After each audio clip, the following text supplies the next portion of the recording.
Xe độ đỏ ngang cho người.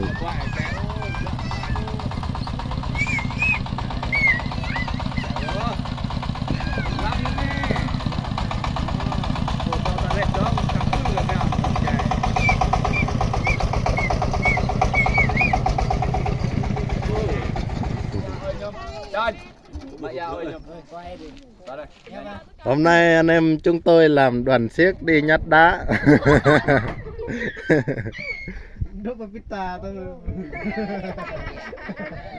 Hôm nay rất đông người. Đây giòn đá trong rái đây nè. Đây đá đây, rất nhiều đá.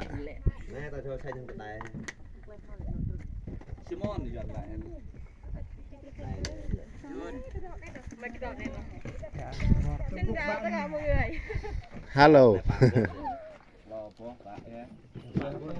Hôm nay cuối tuần chúc mọi người vui vẻ nha.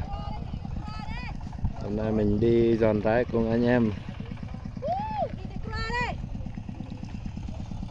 Ê, lấy xe, lấy xe. Lấy xe con rùa.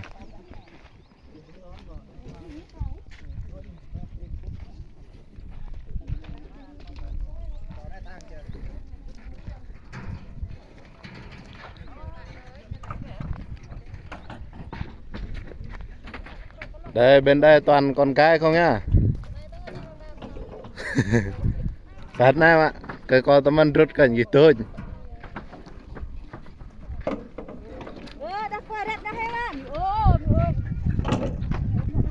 Thôi.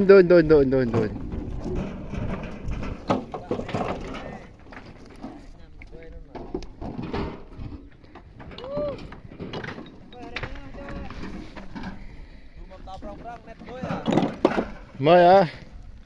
Em mà tao nét đấy prong plak lưỡi.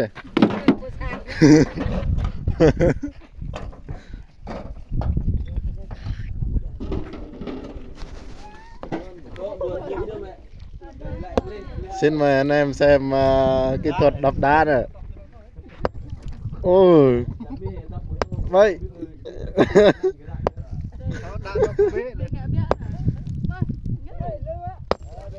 Bơi. Bơi. Bộ ta.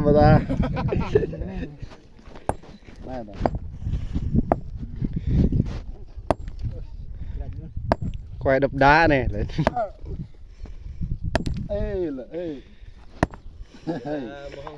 Được.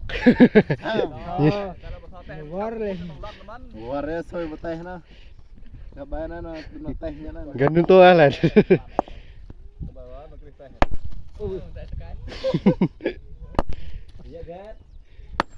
được á, là được.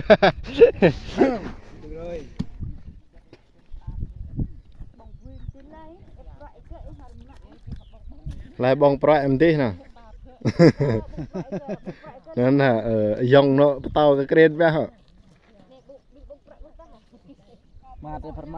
Này em tí bong sar po bình tí, em tí bong cái bong talang ba nhân đi để độ tiền.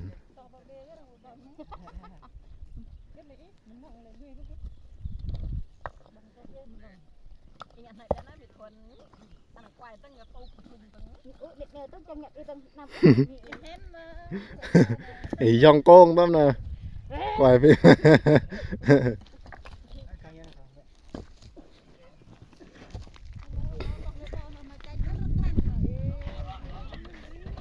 Tàu keren.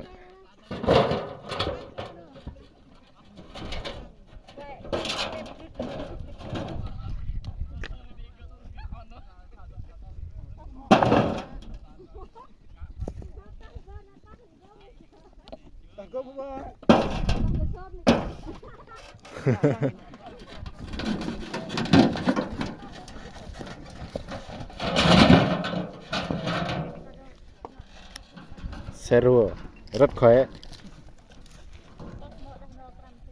Máy 30.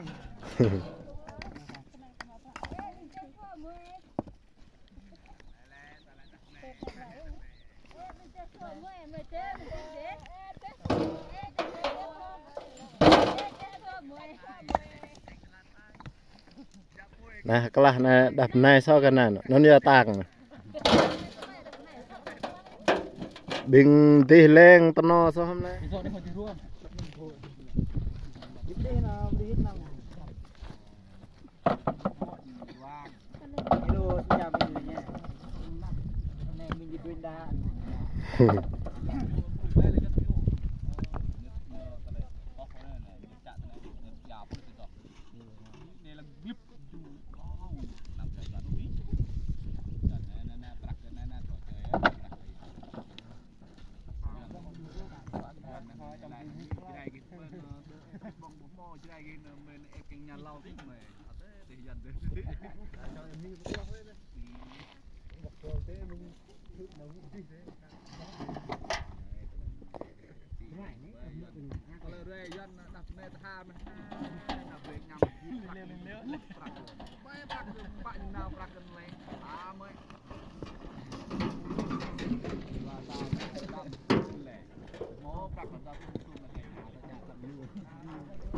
quay món thịt heo nướng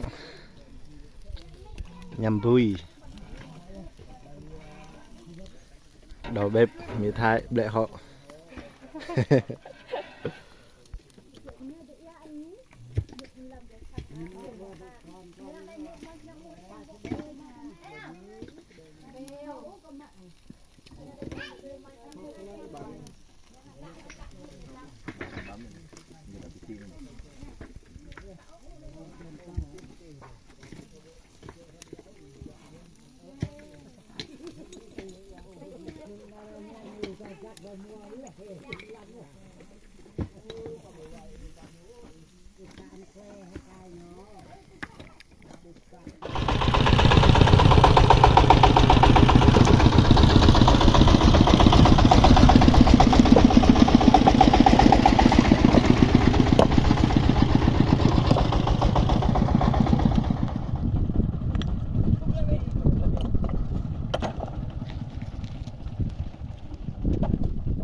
bữa nay kênh play mi kênh rồi